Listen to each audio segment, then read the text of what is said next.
এই গরমের মধ্যে পাতলা চিকেনের ঝোলের নিয়ে চলে এসেছি একটা রেসিপি। তো চিকেনটাকে 1 ঘন্টা আগে ম্যারিনেট করে রেখে দিয়েছিলাম, মশলাগুলো উপরে লেখাই আছে, দেখে নিতে পারো। তারপরে টমেটো, পেঁয়াজ, আলু এক এক করে কেটে নিয়েছি, আলুগুলোকে গরম তেলে ভেজে নিয়েছিলাম বেশ সুন্দর লাল লাল করে। তারপরে গরম তেলে গোটা জিরে ফোড়ন দিয়েছি, দিয়ে সেখানে পেঁয়াজগুলো দিয়ে দিয়েছি, আদা রসুনের পেস্ট দিয়েছি, আর দিয়ে শেষে টমেটোটা দিয়ে দিয়েছি, দিয়ে মশলাটাকে ভালোভাবে কষিয়ে নিয়েছি যাতে আদা রসুনের কাঁচা গন্ধটা চলে যায়। দিয়ে তারপরে তার মধ্যে ম্যারিনেট করা চিকেনগুলো দিয়ে দিয়েছিলাম এবং সেটাকে একটা মিডিয়াম আঁচে 10 মিনিটের মতো ঢাকা দিয়ে রেখেছিলাম।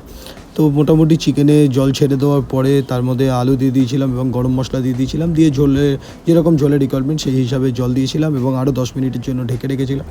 তো মোটামুটি তারপরে সবার শেষে গরম মশলা দিয়ে দিয়েছিলাম। তো মোটামুটি দেখতেই পাচ্ছ চিকেনগুলো বেশ ভালো রকম সেদ্ধ হয়ে গেছে।